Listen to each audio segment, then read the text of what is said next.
At 79, Henry Winkler finally speaks up about Jerry Reed. Henry Winkler was born Henry Franklin Winkler on October 30th, 1945 in New York City. He is one of the most loved and long-lasting stars in American entertainment. Known for being warm, funny, and never giving up, Winkler's life story is about bouncing back, being creative, and how kindness and talent can beat of times. His journey from being a struggling student with dyslexia to winning an Emmy and becoming an author shows his bravery and never-quit attitude growing up in Manhattan. Winkler had big challenges in school. He didn't know he had dyslexia until he was an adult, so he had trouble with schoolwork. Teachers and even his parents often called him lazy or dumb. These really tough times really hurt his confidence, but they also made him want to succeed in a world that didn't understand learning problems yet. Even with the setbacks, Henry found a love for performing and storytelling that became his safe place. Helleter went to Emerson College, getting a bachelor's degree in 1967, and then a Master of Fine Arts from the well-known Yale School of Drama in 1970. His time at Yale helped his acting skills and gave him the confidence to go after his dream of becoming an actor. After graduation, Winkler started performing in theater and small TV roles, but it was when he was cast as Arthur Fonza Fonzarelli on Happy Days in 1974 that made him a worldwide star. The character was written as a small part at first, but the Fonza school leather jacket style, famous thumbs up, and easy charm quickly made him the star of the show. Winkler added unexpected feelings to the role. Under the tough outside was a character full of warmth, loyalty, and goodness. By the mid-1970s, Fonzie had become a pop culture icon, and Henry Winkler was a name everyone knew. But behind the fame, Winkler stayed humble and really thankful for the opportunity that had changed his life. After Happy Days ended in 1984, Winkler had the challenge of starting over in an industry that often typecast actors. Instead of giving up, he tried different talents. Working behind the camera as a director and producer, he directed successful movies like Memories of Me in 1988 and Cop and a Half in 1993, and produced hit TV shows including MacGyver and So Weird. His ability to change and creative thinking proved that he was way more than a single role. He was a true artist who could do great in every part of the entertainment world. In the 1990s and 2000s, Winkler had an amazing career comeback with character roles that showed off his comedy skills. He was in Adam Sandler's The Waterboy in 1998, winning over a new group of fans with his funny self-jokes and kindness. Later, his role as Barry Zuckerkorn in Arrested Development and his hilarious acting as acting coach Gene Cousineau in HBO's Barry from 2018 to 2023 got him praised by critics, leading to an Emmy Award in 2018.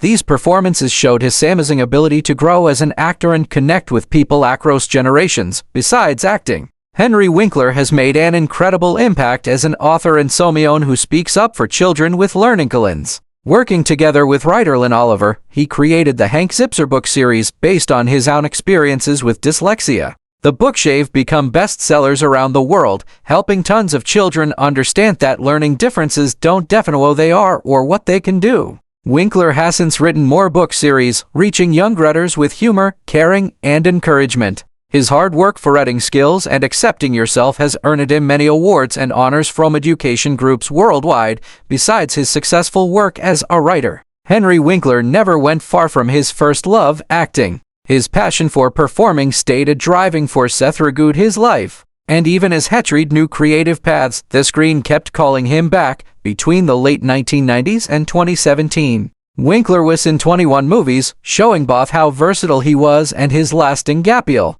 His last movie role came in the 2017 animated holiday movie All I Want for Christmas Is You, where he used his warm, familiar voice for the character of Grandpa Bill, a performance that perfectly showed the heart and humor fans had loved for decades. Just a year earlier in 2016, Winkler showed his amazing comedy skills once again by playing former New York Mayor Ed Koch in the funny film Donald Trump's Art of the Deal, the movie proving that even in his later years, his jokes and timing stayed as sharp as ever. Television, though, stayed the place where Winkler's talent truly shined. As the new millennium started, he kept surprising audiences with variety of his roles and how deep his acting was. In the early 2000s, he took in memorable parts in praised shows like The Practice and the weird comedy Batteries Not Included. easily switching from drama to humor between 2003 and 2005. Winkler made younger audiences happy with his voice work as Nerval the Bird in 18 episodes of the loved PBS animated series Clifford's Puppy Days,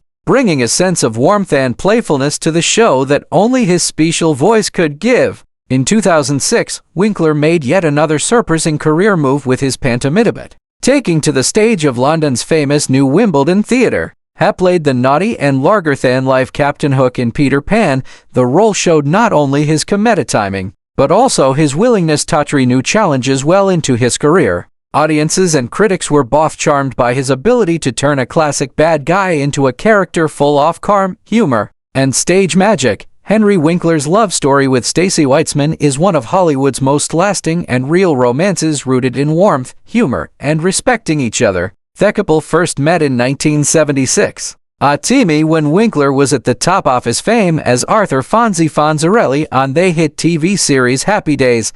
Their meeting happened in an unexpected but charming place, a Beverly Hills clothing store. Winkler, already a household name, had stopped in to pick up a sport coat, while Stacey, then known as Stacey Weitzman, formerly Firstman, was helping out a friend wound the shop. The moment their eyes met, Winkler was right away taken by her beauty, elegance, and confident energy. He later remembered being struck by how easily self-assured she was. Not bothered by his celebrity status, Stacey, on the other hand, saw past his fame and found in him a man of honesty, humor, and kindness. Their relationship grew naturally, built not on the glitz of Hollywood, but shared beliefs, laughter, and understanding each other. They started dating shortly after their first meeting, and Winkler was quickly attracted to her smarts and independent spirit. Stacey had already built a life of her own. She was a strong, creative woman who had been married before and was raising her son, Jed. Henry admired how devoted she was to her family and the calm stability she brought into his fast-moving world.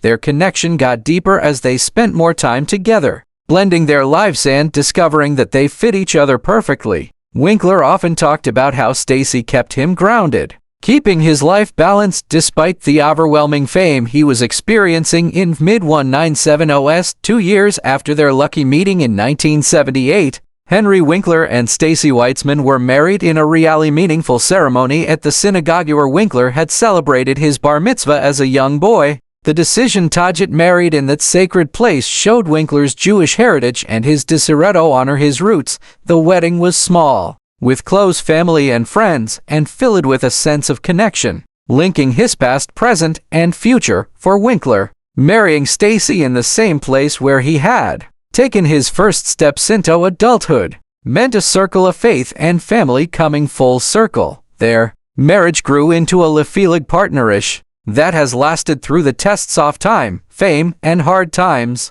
Together, they raised 3 children, Jed, Staceyson from her previous marriage, and their 2 children together, Zoe and Max Winkler. Max, born in 1983, would later follow in his father's creative footsteps, becoming a director and screenwriter, known for his unique storytelling and sensitivity in his work. Henry often said he was proud of his children, talking about how family stayed his greatest source of joy and success, even beyond his celebrated acting and producing career over the decades. Winkler and Stacey's marriage became one of Hollywood's quiet success stories. While many celebrity relations were marked by scandal or quick passion, theirs was a steady union built on friendship, humor, and shared strength. Stacey stood by Henry's side through the high points of his career and the low points that followed when Happy Days ended and roles became harder to find. She encouraged him to try new creative paths, including directing, producing, and writing children's books that inspired countless young readers. Their bond was also tested by real-life challenges, including Stacey's brave battle with breast cancer, which she beat with Henry's constant support. Through it all, the couple's love for one another never got weaker. They faced life's problems as a team, their love growing stronger with each passing year. Henry often calls Stacey his rock, giving her credit not only for providing emotional support, but also with helping him stay humble and thankful despite decades in the spotlight. Henry Winkler, known for his warmth, humility, and real affection toward those he has worked with, recently opened up about his experiences with country legend and actor Jerry Reed. Reed, who starred alongside Winkler in the 1998 Adam Sandler film The Waterboy played a scheming and charming bad guy Beaulieu, the head coach of the University of Louisiana Cougars football team. For many, Reed's acting was both funny and sharp, showing a perfect mix of Southern charm and competitive swagger. But for Winkler, the time spent with Reed when cameras weren't rolling became even more meaningful than their scenes together on set. Jerry wasn't just an incredible performer, Winkler said lovingly. He was one of those rare people who could walk into a room and right away lift everyone's spirits. You'd forget for a moment that he was his country music icon. This larger-than-life entertainer, because he made you feel like an old friend. Winkler remembered that their friendship grew naturally during filming when Reed, Al Waste outdoorsman, decided to share his love for bass fishing with him. I had never fished before in my life, Winkler lauded. But Jerry told me, son, you can come down to Louisiana and not learn to fish. It's a crime against nature, according to Winkler. Their early morning fishing trips became a special ritual during filming. They'd meet before sunrise, coffee in hand, and drive out to the quiet lakes near their filming locations. He'd show up in this old pickup truck, always smiling, always humming a tune, Winkler remembered. He'd tell stories about playing guitar with Elvis, writing songs for Chet Atkins, and making movies with Burt Reynolds. I just sat there completely amazed. I realized I wasn't just fishing. I was listening to living history. What struck Winkler most was Reed's natural storytelling ability. The same magnetic energy that had made him a country star and beloved entertain for decades. Every tale he told had this sparkle to it, Winkler said. He had a way of mixing humor, heart, and a little bit of mischief. That's what made him so special. Heck'd make you laugh until you cried, and then suddenly he'd say something that made you think deeply about life, though the Waterboy was filled with comedic chaos on screen. Winkler said the filming environment was joyful and full of laughter, thanks mostly to Reed's presence. He brought so much Southern warmth to the set, Winkler remembered. He was always cracking jokes, always reminding everyone not to take things too seriously. And when the cameras rolled, he was totally professional. He hit every line with perfect timing. Watching him act was like watching a musician hit every note easily. The friendship between the two men continued even after filming ended. Winkler said that Reed would often send him notes or call to check in. He'd always say, "How's my fishing buddy doing?" Winkler smiled. He was just that kind of man, thoughtful, funny, and kind. You couldn't help but love him. When Jerry Reed died in 2008, Winkler said he felt a deep personal loss. I remember hearing the news and just sitting quietly for a long time, he said softly. It felt like the world had lost a little bit of its light that day.